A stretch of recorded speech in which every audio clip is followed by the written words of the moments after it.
to pick. I got it. Okay. Sorry. That's all right. Good. So we have to pick our battles, and better to pick skirmishes than a big cataclysmic Armageddon. Start small. Don't procrastinate. Do it now, Swami said. Don't put things on the back burner because they just pile up. Well, the same thing with our spiritual life. If you want to be more loving and more kind, start being more loving and kind with others around you immediately. Even if they're a big challenge, if they're in your immediate proximity, try your best. That's just a little example. But apply our yamas and niyamas, the do's and don'ts, basically, of the yogic path that are the foundations of preventing more darkness from coming our way. The purpose of the yamas and niyamas are what? To reduce karma. So we have a clearer, direct access to the flow of energy, that reciprocal energy that's already in us, that's already flowing, but we haven't maybe nurtured or supported as much. And we're being asked exactly, inward and upward. Take the energy inward and upward. That's the path of Kriya. That's why, not only if you knew nothing about energy, but you liked Yogananda, he was involved with Kriya, obviously, and he's a super Kriyaban, if you would, and so is our lineage. And just their blessings, without us even practicing, are there. But then their purpose is not, again, as Swami so rightly said, not to show us how great they are, but they came, even like Jesus did, to show us who we were. We are the children of God. We are God, as the Vedas say, if you can understand it with humility, that we are that. We are Satchitananda in this planet, on this plane, in our consciousness. We are ever existing consciousness and bliss. Existence, consciousness, and bliss. Satchitananda. That's who we are. And anything less is actually, now this is where it kind of gets tricky, because I'm not judging here, but just to provoke us like a coach, it's like blaspheming the name of God. If we don't claim our divinity, it's telling God that we're not part of it. And in a sense, if you need motivation, why would we want to not be part of ever expansive, ever new joy? Our guru made even Satchitananda easy to understand. And he gave us simple techniques like being a laugh millionaire, just real simple. He made it so easy. So we want to count our blessings. We want to have gratitude. In fact, one of the greatest aspects of our teaching, it's kind of not mentioned a lot, but the grace of God, the grace of the Guru, Guru Kripa, everything is the blessing of the Guru. Everything is God's grace, and we have it through Yogananda. I work with students especially in discipleship levels, for our online path of Kriya Yoga, which is how Ananda is basically reaching most people these days. Not so much coming to the expanding light. It's happening and it's increasing. And please come. We're open. We want your business. But our actual teachings for the path that are needed to get to Kriya Yoga are done almost all online these days in many countries. But Ananda Sangha, the office I'm in, is actually where we broadcast most of our teachings. And I'm responsible for the discipleship ceremonies and classes. And people say, well, Yogananda is not alive. And I say, well, he is to me, but I'm not a fool. I'm not saying he's alive in body and he manifests. Now, I have no qualms about anybody who's had those manifestations. I have two friends who've had Babaji experiences. I've had other friends who've said they've seen the different gurus. Well, I don't care. I think God is so great and all expansive that God can manifest anything it wants to, anytime, depending on its love for us in that moment. It's our receptivity. So I get Yogananda as a consciousness that spans forever, before he was born, when he was alive, as he died and then afterwards. I think his consciousness is so strong, and it's like an encoding that spirit has sent us through this guru. There's an encoding, however you want to explain it, that gives us the key to the kingdom of God, not only through the path of Kriya and the technique of Kriya, which is important to all this, but also through our connection in consciousness. This is where, we want to practice not just our meditation techniques and our devotion, but also attunement, because we want to be filled with the same consciousness that our self-selected guru, our guru-selected guru has given us to use. So this is really a great gift. And this reciprocity, this ability to say, God in me, as me, is me, there's not a spot where God is not, with the full understanding and humility, the attunement and the devotion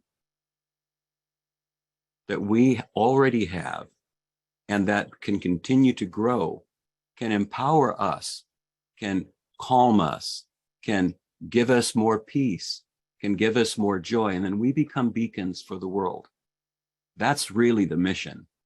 Our mission might be small, it might be large in terms of numbers of people.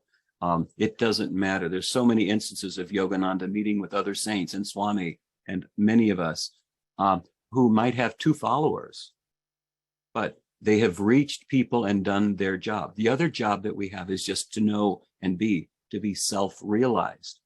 Now, you don't have to be perfect in all of your karma to be self-realized, but you have to be willing to accept the karma that comes and say, this is just the play of God.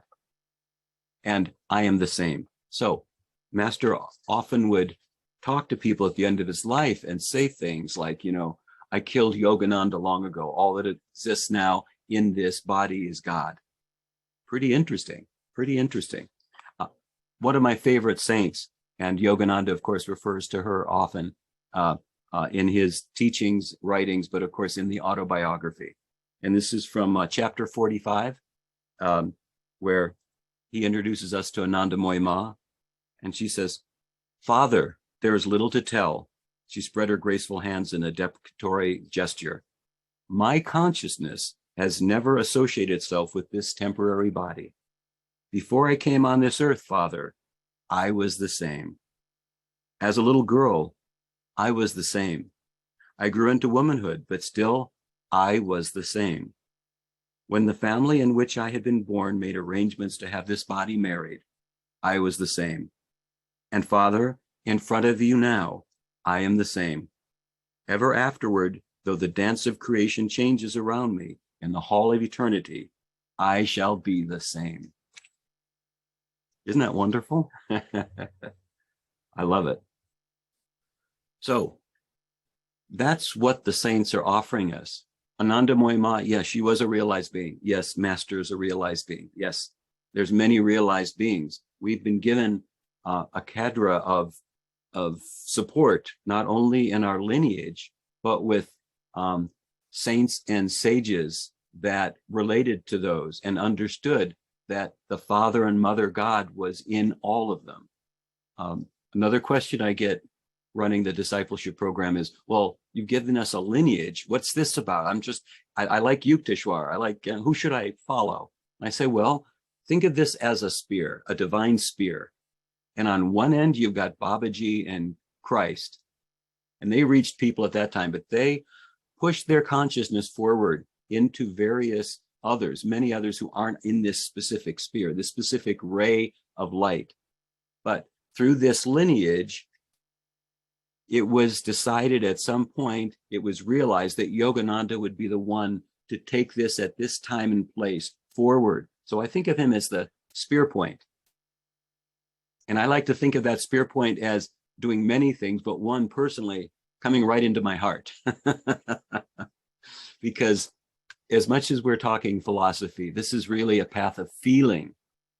You have to feel that there's not a spot where God is not. And modern somatic, psychological, and metaphysical teachings will actually work with feeling nature in your body. But if you go back and reread Swami's instructions on discipleship based on Master's writings and teachings, you'll see that it's heart-centered. Now, not just the physical heart, but the feeling center of our body. And we have to feel it not just in that center, but we have to allow that reciprocally to go up and to go down, to go into the nether parts of our body and into the exalted parts. There really is no separation, right? It's just to help us understand. But if we can get in touch with that feeling nature, we can make this much more than a philosophy. We can live it and we can know it. Just taking a double breath with tension. If you think that this is infused with Yogananda's consciousness, you can change things right like that. And you know, it's interesting. Modern psychologists are using techniques like that to break people out of cyclical parasitic thinking. And the connection between our nervous system and our thoughts and our body parts is being accepted now. And Yogananda was talking about this years ago. He made the Vedic sciences practical, these hoary teachings that had gods and goddesses and had high philosophies. He brought it down to ever new joy. And then he gave us the techniques, not only the traditional pranayams that we've all learned or we're learning, but also momentary things. Be a smile millionaire, take a double breath with tension, do energization exercises. And if you can't do all 39 of them, do a couple. You can, as Jyotish said, you're the artist at this point. For those of you who've been practicing, you can modify these techniques in the moment. You're not limited by them. The higher you go, the longer you practice. Yes, you honor the traditional things and you do them. But in the moment, in your consciousness, when you need something, haul it in. Do it. Do it now. Don't delay. The world needs us now more than ever. So the idea of reciprocity, to see the flow of energy. Think of it. I want to get a little esoteric for you now, just before I close. Think of it like the yin and yang symbol, okay? Kind of see the two parts, the black and the white. If you've ever looked at the real form of that, there's a dot in the middle of each of those, of the opposing color. And if you've ever seen someone do a three-dimensional graphic of it, they morph into each other. It goes out and it comes in, and then these things start turning. Well, all of even the material world is kind of based on this reciprocal relationship of movement and flow. And don't we have that in our spine?